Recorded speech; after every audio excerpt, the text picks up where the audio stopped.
Okay, folks, how you doing? You all know me. You know from here, I'm going to be talking with a group that has national implication on what's going on in our country today. Last week we was in California. Today we're in Tampa Bay. This to give a little bit of information about what we do for those of you that might not be familiar with us. We provided assistance to nonprofits, over 100 nonprofits to get started here in the Tampa Bay area. In addition to that, we provide professional training. This brother right here attended one of our training to over 1,500 nonprofits nationally in over 27 different states. So some of the neighbors who we work in those communities that are disenfranchised communities, those communities that are marginalized, including West Tampa, East Tampa, Grant Park, Progress Village, and now we're going to be going into Sulphur Spring. Okay, so last night you attended our workshop in which we was talking with nonprofits from all over the United States. For those groups, we're going to talk to you just like you and bring those groups to the national attention. That being said, y'all folks, I talk a lot because I'm really passionate about what I do. And here's what I know is that knowledge is power, especially in the African American communities. We are facing a crisis that we haven't faced in a long, long time. I say it's time for all people, especially blacks, to get on board. So let me shut up. My brother, tell them who you are and what organization you represent, and you can tell us why is it so important at this date and this time. Your organization is so relevant to what's going on and what's about to happen. Yes. So good evening, and thank you, Michael. My name is Phalen Brown. I'm a nurse by trade. I work daily in the IT field, making robotic automations. So I'm a developer. This evening, I'm here to speak about an organization that I'm an officer in, VP of Development. I'm going to give you an overview of the 100 Black Men of America, what they are, where they came from, and our chapter here, specifically in Tampa Bay, a little history there, and some of the accomplishments and what we plan to get done here in the future. So for your question, why this is so important right now, it's no less important and it's no more important than it was in the 60s, the 70s, the 80s, 90s. The same mindsets, same actions, maybe different people are set out to, directly harm or at least disenfranchise or make general life more difficult for certain populations. The 100 Black Men supports various age groups to mentor young folks and direct them so that way they can be successful. So basically, what they see is what we want to be. So taking it back a little bit, during the Civil Rights Movement is when the 100 was brought to fruition. By the mid-70s, more chapters had grown nationally through cities like St. Louis, Indianapolis, Los Angeles, and Atlanta. The formal structure that we see today was in the mid-80s. 1987 was the first national conference in Atlanta, and some great brothers were speakers at that conference, namely Alex Haley, the author of Roots, and former Mayor Maynard Jackson. Over the years, 100 Black Men has expanded. So some of the programs that have been launched include the Collegiate 100. That came to fruition in 1994, offers direct mentorship during college years. Mentorship shouldn't stop just because you graduate with a degree, get a certification, etc. In 2010, introduction of the Emerging 100. So that's for young professionals, getting into their first jobs, navigating, becoming executives, and maybe transition into solo entrepreneurship. Under these programs, we want to make each other stronger day by day as well. So, Leadership Development Institute has been attached to that to again upskill those leaders, and measurable accomplishments have been documented through various community empowerment projects. So, as we stand here today, over 100 chapters across the USA, and our reach of chapters also extends internationally. Some things I want to share, some significant successes just across the US and internationally come from the presence and the influence of our great leaders. We mentor over 130,000 youth. As far as our initiatives with the Collegiate 100 and the Emerging 100, that supports the ecosystem. So we don't just have a bunch of old folks doing things upon retirement. We're able to pass that down and have that growth, as well as have those young people be just as strong or stronger than us at this current time. Well, how do you differ from the NACP and Urban League? Um, we are a little bit different because of what our focus is. Okay, Um, we work with organizations, so we do love to be partners with others. I've been a member of the NABCP from various time. okay, Um, I believe they do more outreach to the community regarding legal issues right, and that type of support. okay, Where my heart is personally, and why I chose to be with the 100 is again the influence of those young people. So that direct mentoring, um, how we came across is again from the grant program, um, being able to design programs, have those programs funded and not out of our pocket, um, and then again documenting those successes so that good, way we're meeting the guidelines of the grant and good. proving that our work is effective and being able to document the success for year after year after year.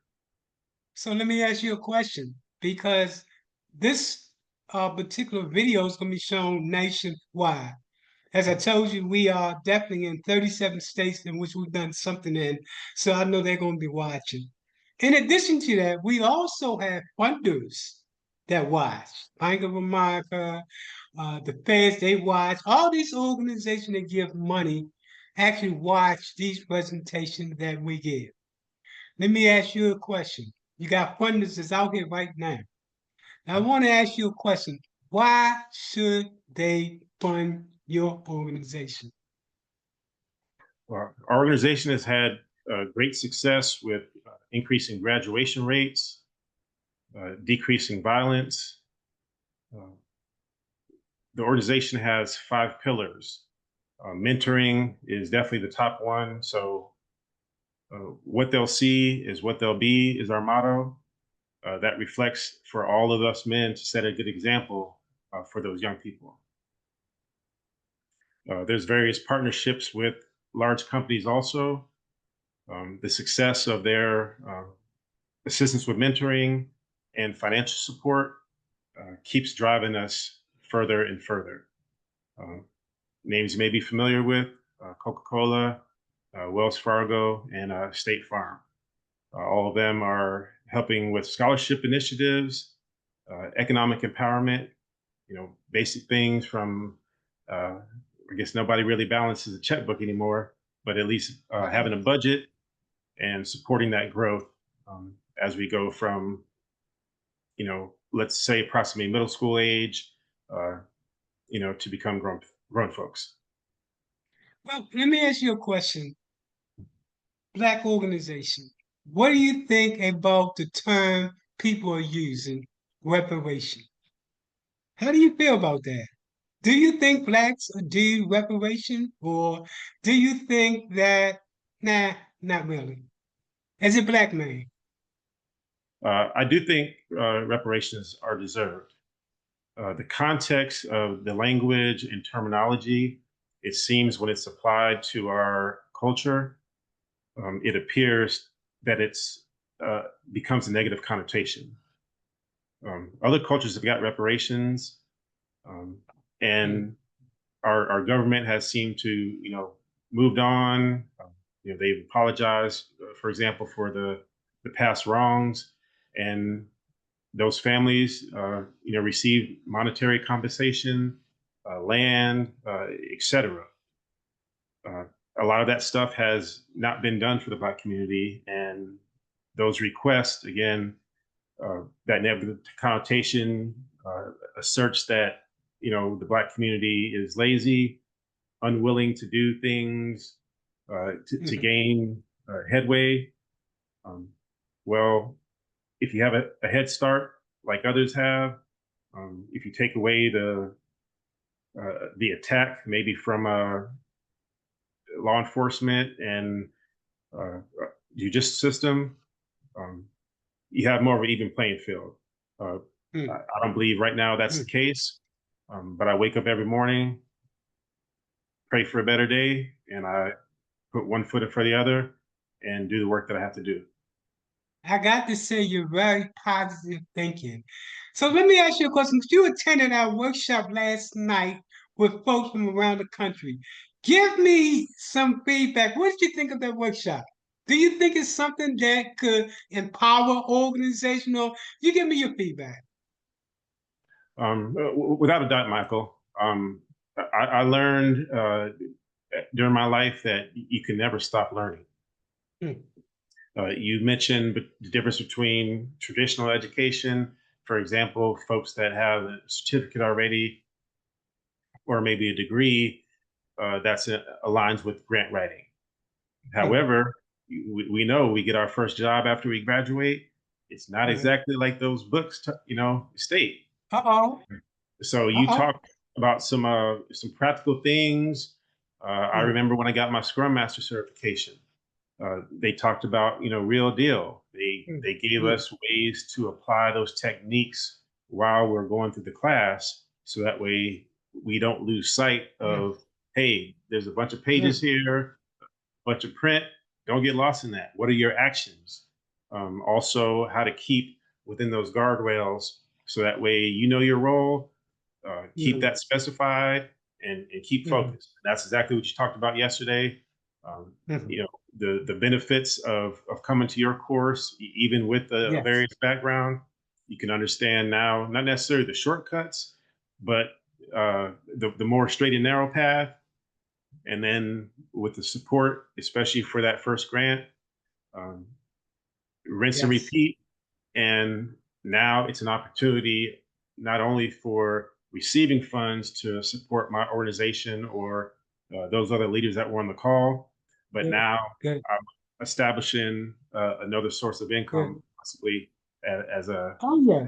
Oh yeah. You're a smart man because that taking that class is not only going to benefit you. It's an intense 12-week course, but it's going to benefit your organization, 100 Black men, and as an individual on the side, you'll be able to make good money. But let me ask you a question while we here and while we have the nation watching us. Tell us more about your business. So you might want to get some customers to your business. Tell us about your business and what you do, and how someone can get in contact with you, not with the organization, but your personal business.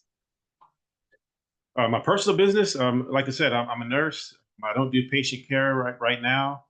Um, in operations in hospitals, there's a lot of analytics. So I decided to be a part of creating robots that would Oh actually yes, process medical claims. yes, Save yes. some time there. At this point, I've elevated a little bit, and I'm responsible for still creating robots, but the focus now is on reordering of supplies, large Mm. shipping and sales aspects like oxygen, CPAP supplies. And, Um, and that's what you do? yes. So Did you know you still could in the start your medical. own business doing that? If we That's step to the side, because what's happening now, a lot of employees don't want to have full-time employees. They opt to having someone in a specialized field to do that for them. So in Mhm. terms of having to pay one person all year long, they'll get you as a consultant to do that thing. That's what I want to talk about later on, right? Because I encourage Black folks to start your own business at the end of the day. Um, we were brought up to be consumers, to get a job, get your, get your retirement at the end. Other people are taught from Jump Street, do a job and start your own business. So we as Black people, in order to increase our wealth, is going to have to use our dollars smartly. So look, man, I've been really, really happy in talking with you tonight. And I say that because we often talk about Black men as to what we're not doing. And here's an opportunity, folks, to show what real Black men are doing. So let me ask you a question. If someone wanted to get a donation to the 100 Black men, how can they do that? And I tell you right now, when we finish working with them, it's all over. But right now, let me ask you a question. How can someone that want to do a donation get money to your organization? And well, hold we up before you answer that, or if someone wanted to do volunteer work, either or. right. Well, we are covered by the national umbrella, so 100 Men of America.org. You can go there, and that would support, of course, the broad vision for those that live near my neighborhood in Tampa Bay. 100 Black Men of Tampa Bay.org, and there's a PayPal link directly there. Also, email, so that way you can submit questions. That's how we receive our mentoring requests and other interest. So our secretary is he's Mr. Brown as well. It's not me though, but he's great with communication. He's helped us organize a lot. So again, that's how we're having the outreach to places like the school board, Wells Fargo, et cetera, to assist us with our initiatives in various ways. And in that Because same way, if someone's one thing you learned last night was that that's over 10,000, 20,000 foundations and corporations to give money. The reality is people think they can find that money by going to Google. It's not. It's so less than 1%. But those sites that we shared with you last night as to where you can go and get money will increase your chances of bringing in money tenfold. Tenfold. I'm looking forward to working with you and your organization, man, to show the best of what you can do. And the best of what you can do is money. You need money in order to do and to impact more and more people. So look, thank you for joining us tonight. We're going to send you a copy of this, and we're also going to put it on all of our social media. Before you leave, anything you want to say? Yes, due to the fact that your questions were specific about our community, I'd like to share something my friend mentioned. She told me that we shouldn't have to finance the wrongs that we didn't create. So again, being able to stand up tall each day, be a positive influence for this country and the people that are coming behind us. Uh, it's not only people who are unaware. There's a lot of good, supportive households that want their young men and women to be excellent, fabulous, better than them, and they are reaching out to us for that assistance. Again, not saying that they came from lower class or anything like that, but excellence recognizes excellence, and we're proud to be partners with those families and those young people. Now that was powerful. Thank you.